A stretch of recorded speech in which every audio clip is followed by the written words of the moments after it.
Do you wish to retire today? Do you have enough money today to retire? Do you want to know the answer to all these questions? Watch this video till the very end as we will discuss various scenarios and calculations in Excel. In the famous book, Psychology of Money, the author talks about an anecdote between a hedge fund manager and an author. The hedge fund manager told the author that, see, I make more money in a single day than you would make in your lifetime selling books. The author smiled and said, but I have something you'll never have. He said, I have enough. As I see around me, many of my colleagues, my families, my friends running a rat race where even if you win, you are still the rat. What is enough? The answers are very personal, but there was one financial philosophy that I stumbled upon a few years back and I absolutely love, which is 4% withdrawal rate. Philosophy was first given an American financial advisor, Mr. Bill Bengen. And he suggested that if I withdrew 4% of my corpus or my investment every year, I will not run out of money in my lifetime. How did he come up with that 4% rule? He looked at the inflation rate as well as the stock and bond yields for almost 50 years. In fact, some of the worst time in American history, that was 1920s till 1970s, which had the Great Depression and all those things. And yet, if a person was diligent and withdrew only 4%, he would never run out of money. In other words, if I have 1 crore rupees and I withdrew only 4%, I would never run out of money in my lifetime. Lifetime for him, block of 33 years. This can be used inversely to find out how much corpus do I need, how to retire early. Want to retire today, for example, and I require 12 lakh rupees per annum. I can divide with 4%. I'll get 3 crore rupees. Mr. Bill Bengen himself has criticized his own work because he felt that a lot of people have oversimplified his idea. Let us check whether this is applicable in India with the help of Excel and creating various scenarios. Okay, so here I am on an Excel sheet. What I have done is I have picked up the inflation data for India for since 1982 and the Sensex data from 1982. Highest inflation has been year 1991, 13.8%.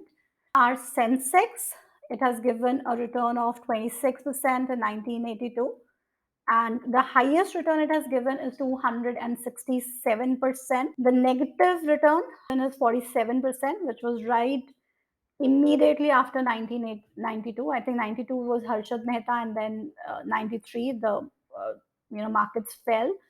Plus there was dot-com bubble that burst in 2001.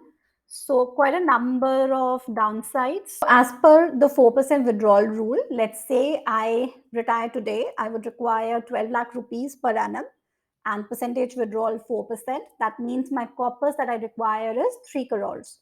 So what I've done is I have simply divided 12 lakhs, my annual requirement, with the percentage of withdrawal.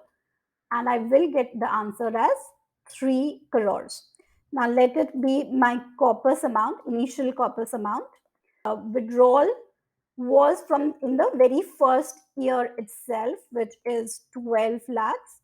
Balance after withdrawal. So what he says is that I have a corpus, I have some amount, and I withdraw the money in the beginning of the year. This leaves me with 2 crore 88 lakh rupees.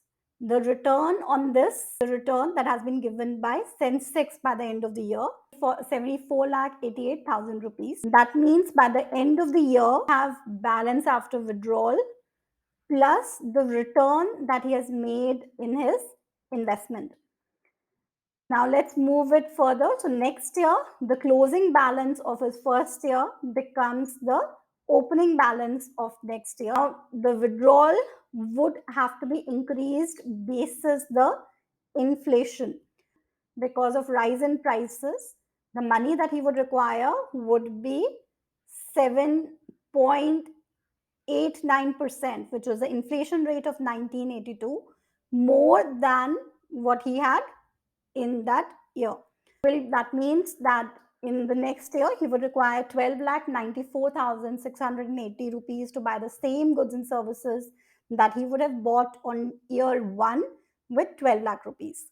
Now, what is the balance? That is the corpus, the opening balance minus the withdrawal will give him 3 crore 49 lakh rupees. He will get some return, which is, we are saying, corresponding to the return that would be given by Sensex, negative 3%. So he is getting a negative return in this year. That means his closing balance was balance after withdrawal. And I'll just add it here because there's a minus sign there, which is this. And again, this becomes the opening balance for my third year. And let's just drag the data here. Rule applicable for India as well. Let's say somebody retired in 1982, at 60 years of age, and he was getting positive returns from his investment, sometimes negative returns. And this is how the inflation had worked out. You can see that there are quite a number of years where the returns are in negative. 40 years, because that's the number of years I have the data for. There, if you can see, the balance has not gone negative in a single year.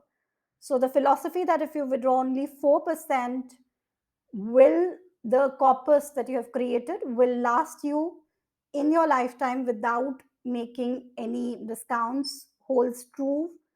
If I look at India in the period of 1982, return on Sensex has been 23%. 23% may be very high. Maybe it's not possible to generate the same kind of return, because if I look at last 10 years return on Sensex, the average return works out to be 12%. In case you all feel that taking the historical data may not be the right way. In fact, it is one of the biggest criticisms of this theory, is that past data may not follow in future. Let's take some assumptions. Let us say we have kept the withdrawal percentage as 4% only. Corpus requirement becomes 3 crores. Inflation is for the next 30-40 years is 6%. Return on investment, let's keep it as 10%. And let's see then what happens. Then also, if you can see, for a 45-year-old guy till the age 92, at no point of time will the corpus become negative. Now, there are few conditions which are there for this model to work. One of the important conditions is that at no point of time should the investor or the person who is taking this 4% rule can splurge, specifically in the beginning of the model. It is also sensitive to inflation. Specifically, of course, there will be ups and downs, but in case the inflation is very high in the beginning of the retirement age, this model will not work. In case you are somebody who loves the job, don't have any hobbies or anything else, there's no life for you other than your work, continue working. You're not working for money, you're working for the joy of working. So what is enough for you to retire today? Look at your expenses divided by 0.04 and we'll come up with a number. Of course, remember that corpus has to be financial instruments. It cannot be your house that will give you a 10% return year on year. Thank you.